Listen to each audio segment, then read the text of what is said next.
Okay, अस्सलाम वालेकुम class. हम लोगों ने स्टार्ट अप करना है डिटर्मिनेंट्स ऑफ फॉरेन पॉलिसी। ठीक है, reaching out there are two types, यानी कि two categories basically. Foreign policy falls into two categories. One is internal factors and the other one is external factors. Because of limited content or limited exposure of the book, हम ये कह सकते हैं कि उन्होंने हर factor को जो कि फ़ॉरेन पॉलिसी का एक कॉन्स्टिट्यूएंट है, फ़ॉरेन पॉलिसी को सपोर्ट करता है या फ़ॉरेन पॉलिसी के अंदर इन चीज़ों का होना ज़रूरी है, हम कुछ भी तरह इसको रिलेट कर सकते हैं. तो ये कुछ फैक्टर्स हैं जो कि इम्पॉर्टेंट हैं फ़ॉरेन पॉलिसी के अकॉर्डिंग, या फ़ॉरेन पॉलिसी बनाने से पहले या side by side in factors को देखा जाता है. ठीक है, the first one is size. Of course जो साइज़ होता है किसी भी स्टेट का, किसी भी टेरिटरी का, किसी भी पॉपुलेशन का, वो बहुत मैटर करता है. आपके रिसोर्सेज, आपके पास कितना होना चाहिए, आपके कंजम्पशन पैटर्न्स क्या हैं, ये सारा कुछ आइडिया हो जाता है इस चीज़ का. ठीक है, तो ये कहा जाता है कि जितना ज़्यादा बड़ा साइज़ होगा ना किसी भी, मतलब अमेरिका है वो बहुत एक्सपेंडेड वे में है, उसकी इतनी स्टेट्स हैं. ठीक है, हर स्टेट, कुछ स्टेट्स ऐसी भी हैं जो इंडिपेंडेंटली ऑपरेट करती हैं, मतलब उनका वो डायरेक्ट नहीं होता. तो ये चीज़ जो है, जितना ज़्यादा कोई स्टेट बड़ी होगी, उसकी पॉपुलेशन ज़्यादा होगी, उसकी उतनी ही ज़्यादा इंपॉर्टेंस होगी इंटरनेशनल अफेयर्स के अंदर, क्योंकि वो ज़्यादा इनपुट दे रही होगी. कहीं ना कहीं से उसका कोई रॉ मटेरियल आ रहा होगा, उसके लोग वहाँ काम करने जा रहे होंगे. तो वो मतलब बेसिकली ये है कि जो फॉरेन पॉलिसी के अंदर जो साइज़ है ना किसी भी, और किसी भी स्टेट का वो मैटर करता है, किसी भी कंट्री का वो मैटर करता है.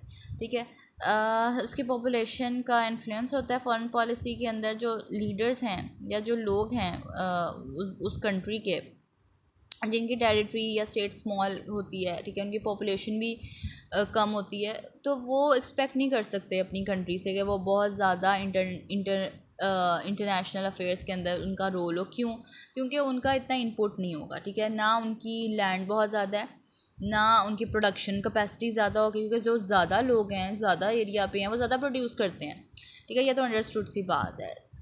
ना उनका एंटरप्रेन्योरशिप का इतना ज़्यादा होगा. आप एक जगह पे 50 हैं, एक जगह पे 100 हैं, तो जो 100 लोगों की प्रोडक्टिविटी है या 100 लोगों का दिमाग है, वो ज़्यादा फ्रूटफुल चीज़ें प्रोड्यूस करेगा एज़ कम्पेयर टू 50 लोग. तो ये एक तो उन्होंने कहा कि ये चीज़ जो है वो एक इम्पॉर्टेंट पार्ट है, इम्पॉर्टेंट फैक्टर है फॉरेन पॉलिसी का. ठीक है, उसके बाद उन्होंने यहाँ पे एक बात की, however sometime one small state which have rich resources also have a deep impact on world politics. कि बहुत कम, वैसे बहुत रेयर, these are kind of exceptions, के जो छोटी कंट्रीज़ हैं या स्मॉल स्टेट्स हैं, उनकी टेरिटोरियल एक्सपेंशन इतनी ज़्यादा नहीं है, उनके पास रिसोर्सेज बहुत स्ट्रॉन्ग हैं. ठीक है, किस बेस के ऊपर? सिर्फ अपने नेचुरल रिसोर्सेज के ऊपर जो उनको गॉड गिफ्टेड उस ज़मीन में मिल गए हैं, उसकी वजह से वो बहुत ज़्यादा एक इम्पैक्ट रखती हैं पूरी दुनिया में अपनी पॉलिटिक्स का. अब इसके एग्जांपल दी हुई है मिडल ईस्ट, यानी कि वो ऑयल प्रोड्यूसिंग कंट्रीज़ हैं, ऑयल रिच कंट्रीज़ हैं, और ऑयल एक ऐसा रॉ मटेरियल है, एक ऐसा रिसोर्स है जो कि हर कंट्री में रिक्वायर्ड है, उससे बहुत ज़्यादा इंडस्ट्रीज़ लिंक्ड अप हैं. तो डैट इज़ वाई उनकी जो एक डिमांड है, उन कंट्रीज़ को जो इम्पोर्टेंस दी जाती है, वो उन कंट्रीज़ को भी नहीं दी जाती जिनका साइज़ ज़्यादा है. तो एक इस तरह का भी फैक्टर है. फिर लाइकवाइज उन्होंने कहा, if a country possesses large territory which is barren and a population which is unskilled, it may not be able to play an effective role in international politics. फिर इसमें बच्चों आप कॉन्टेक्स्ट डालते जाएँ, मतलब वो मैट्रिसेस वाला सीन करते हैं कि अच्छा लेबर ज़्यादा है, स्किल्ड लेबर ज़्यादा है तो वो ज़्यादा अच्छा प्रोड्यूस करेगी, अनस्किल्ड लेबर है तो ऑफकोर्स वो प्रोड्यूस नहीं करेगी.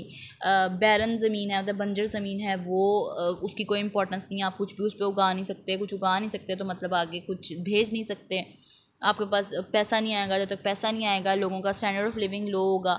तो इन चीज़ों को आप रिलेट करते जाओ तो आपको पता चलता है कि अच्छा, तो ये तो हमें कोई भी फ्रूट प्रोड्यूस करके नहीं दे रहा. Second factor is geography. ठीक है, कि उस कंट्री की जोग्राफिकल करेक्टरिस्टिक्स क्या हैं, लाइक वो फर्टाइल ज़मीन है या नहीं है, उसका क्लाइमेट कैसा है, उसकी लोकेशन कैसी है. ठीक है, उधर जो हैं जो ज़मीन है वो किस वे की है, उधर वाटर जो पानी की एग्जिस्टेंस है वो कैसी है। तो ये चीज़ें भी फॉरेन पॉलिसी को इम्पैक्ट कर रही होती हैं या उस तरह का आउटपुट नहीं प्रोड्यूस करती as compare to those countries जिनके पास फर्टाइल मतलब ज़मीन उनके पास बहुत अच्छी है, उनका क्लाइमेट बहुत अच्छा है, उनकी लोकेशन बहुत अच्छी है।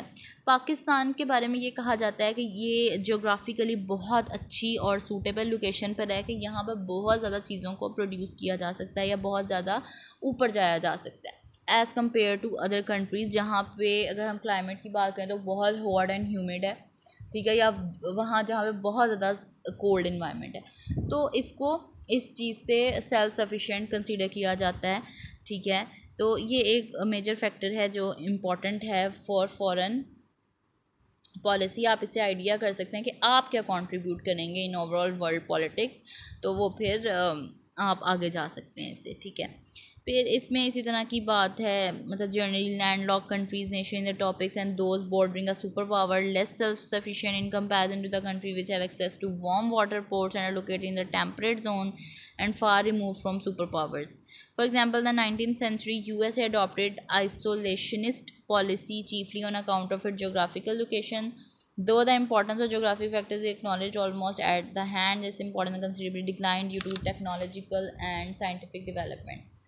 Means the transport communication the world has greatly shrunk and the perception of large bodies of water as natural barriers to military attack has greatly diminished.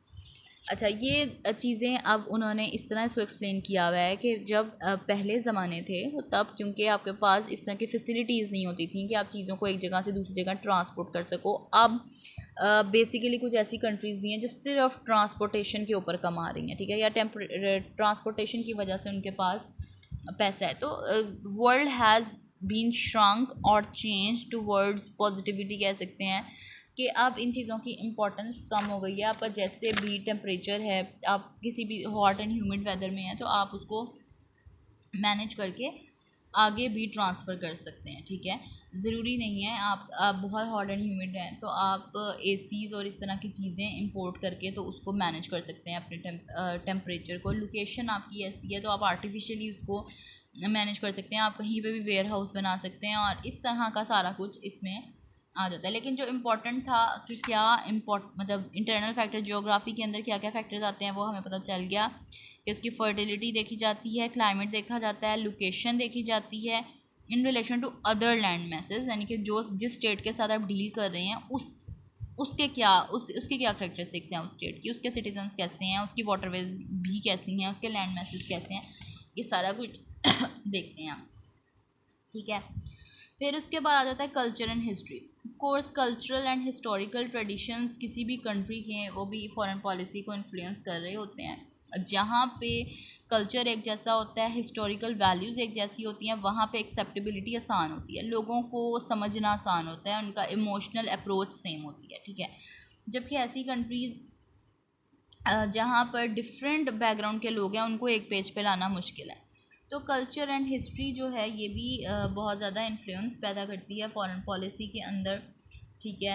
इन्होंने भी यहाँ पे ये कहा हुआ है कि पीपल ऐसे लोग जो एक तरह का कल्चर और इनके हिस्टोरिकल एक्सपीरियंस सेम होते हैं वो इफ़ेक्टिव फॉरेन पॉलिसी जो है उसको ओरिजिनेट करते हैं क्योंकि उनको हर जगह से सपोर्ट मिल रही होती है सोसाइटी की, ठीक है। और जो ऐसी कंट्रीज जो कि कल्चरली एंड हिस्टोरिकली फ्रेगमेंटेड होती हैं वो फॉरेन पॉलिसी जो होती है उनकी इफेक्टिव नहीं होती, ठीक है, वो कभी भी एक पेज पे ग्राउंड पे नहीं आते, ठीक है। इसके बाद अब आगे एक स्कॉलर हैं उनका वो इस चीज़ के अगेंस्ट हैं कि जो कल्चरल फैक्टर्स हैं वो सिर्फ इसी चीज़ पे रिलाई नहीं करते, इसी चीज़ पे लिमिटेड नहीं है कि जो सोसाइटी है वो किस चीज़ को एक्सेप्ट कर रही है, ठीक है। Equally important are the processes through which the contents of shared norms and practices of society are distinct from the degree of unity that supports them, shape the plan that are made and effective that are undertaken with respect to the external world। वो कहते हैं कि इन चीज़ों को हम external world के साथ भी कंपेयर करते हैं कि जो शेयर्ड नॉर्म्स हैं क्योंकि चीज़ें एक्वायर भी की जाती हैं, ऐसा नहीं होता कि आपने सिर्फ उनको अटेन किया हो, आप एक्वायर भी करते हैं। जब दूसरे नेशंस आपके साथ इन्वेस्ट करेंगे तो डैट मीन्स आपका उनके साथ थोड़ा उठना बैठना हो जाएगा। उस सोशल गैदरिंग की वजह से आपके अंदर कुछ उनकी हैबिट्स भी आएंगी और कुछ उनकी हैबिट्स भी आएंगी और आपकी हैबिट्स भी उनके अंदर जाएंगी, तो वो एक शेयर्ड सा कल्चर बन जाता है। शेयर्ड नॉर्म्स जो होते हैं वो ओरिजिनेट करते हैं और वो फर्दर आगे चलते हैं। तो but the crux is the culture and history is one of the internal factor to be the effective foreign policy, और ये आगे शेप करता है और आगे हमें हमारी इकॉनमी को बेहतरी की तरफ लेकर जाता है। ठीक है, फिर इकोनॉमिक डेवलपमेंट जो भी हो रही है उस एरा में आपकी, वो बहुत ज़्यादा फॉरेन पॉलिसी को इम्पैक्ट कर रही होती है, क्योंकि आप उसमें बताते हैं कि हम इकनॉमिकली कहाँ पे स्टैंड कर रहे हैं, हमारी इकनॉमिक जो एग्जिस्टेंस है वो किस तरह पूरी दुनिया को फ़ायदा पहुँचा रही है। ठीक है, generally the industrially advance countries feel more deeply involve in relation with other countries because they have to import different kind of raw materials and commodities from other countries. ठीक है, अब जो कंट्री इकनॉमिकली डिवेलप्ड होगी, पहली बात तो उसकी exports ज़्यादा होंगी और इंपोर्ट्स कम होंगी। ठीक है, वो चीज़ें कम मंगवाती होगी और देती ज़्यादा होगी, मतलब दूसरी स्टेट्स उसके ऊपर डिपेंड करती होंगी। तो एक तो ये चीज़ है कि अब आपने जिस स्टेट के साथ डील करना है, आप पहले ये देखोगे कि वो इकनॉमिकली कहाँ स्टैंड करती है, वो डिवेलप्ड है या डेवलपिंग स्टेज में है, उसको आपसे क्या चाहिए। ठीक है, और फिर उस बेस के ऊपर डिपेंडेंस, जिसकी डिपेंडेंस ज़्यादा होती है उसको माननी पड़ती है। ठीक है, तो जो ज़्यादा एक्सपोर्ट करे डैट मीन्स कि वो काफ़ी हद तक इंडिपेंडेंट है, उसको इतना ज़्यादा रिलाई नहीं करना पड़ रहा दूसरी कंट्री पे। तो इकनॉमिकली डिवेलप्ड होना भी आपको फैसिलिटेट कर रहा होता है। ठीक है, और आप जो हैं इससे फ़र्दर इन्वेस्ट भी कर रहे होते हैं, आपके रिसोर्सेज इससे मज़ीद बढ़ रहे होते हैं, आपकी जो डिपेंडेंस है वो और कम हो रही होती है। अगर आप ऑलरेडी डिपेंडेंस कम हो रही होती है और आप इंडिपेंडेंट उसकी तरफ जा रहे होते हैं। तो इकोनॉमिक डेवलपमेंट भी जो है वो काफ़ी ज़्यादा इम्पैक्ट, जो कि बहुत ज़्यादा इम्पैक्ट रखती है फॉरेन पॉलिसी के ऊपर। और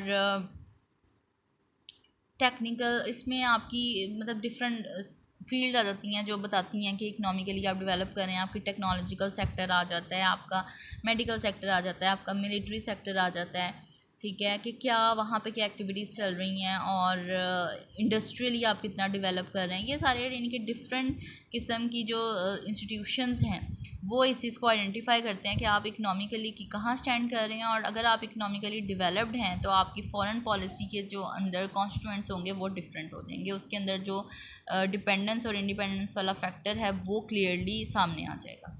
ठीक है, फिर टेक्नोलॉजी एडवांसमेंट, यानी कि टेक्नोलॉजी एडवांसमेंट आपकी जितनी ज़्यादा टेक्नोलॉजी में होगी वो आपकी मिलिट्री को भी इफ़ेक्ट कर रही होगी और आपकी इकनॉमिक कैपेबिलिटीज़ को भी इफ़ेक्ट कर रही होगी। और इस इन दोनों फैक्टर्स की वजह से लाइक आप देखें टेक्नोलॉजी के साथ आपकी मिलिट्री भी रिलेट कर रही है और इकॉनमी भी आपकी रिलेट कर रही है, उसकी स्टेबिलिटी भी रिलेट कर रही है। और उसकी वजह से जो आपका इन्फ्लुएंस है ना फॉरेन पॉलिसी के ऊपर वो ज़्यादा या कम होगा। कि आपकी जितनी स्ट्रॉन्ग फॉरेन पॉलिसी होगी वो यही डिपिक्ट करेगी कि आप फाइनेंशियली स्ट्रॉन्ग हैं। ठीक है, आप इकोनॉमिकली स्ट्रॉन्ग हैं, आपके पास टेक्नोलॉजिकल नो हाउ है, आप टेक्नोलॉजिकली डेवलप्ड हैं, आपके जो सिटीजन्स हैं वो एक स्ट्रॉन्ग कम्युनिटी से बिलोंग करते हैं और वो जो भी गवर्नमेंट फैसला कर रही है वो उनकी कंसेंसस से कर रही है। और ये मतलब सारी चीज़ें जो है फॉरेन पॉलिसी को मज़ीद प्रमोट कर रही होती हैं। फिर आपकी नेशनल कैपेसिटी के ऊपर बात आ जाती है।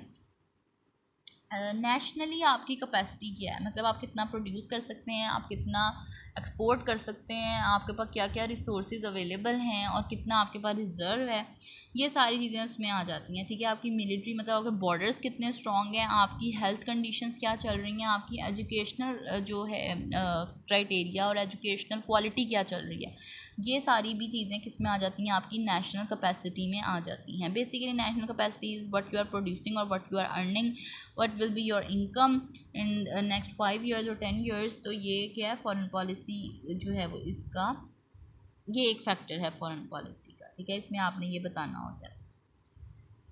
ओके, सोशल स्ट्रक्चर ये हम लोग नेक्स्ट क्लास में स्टार्ट करते हैं।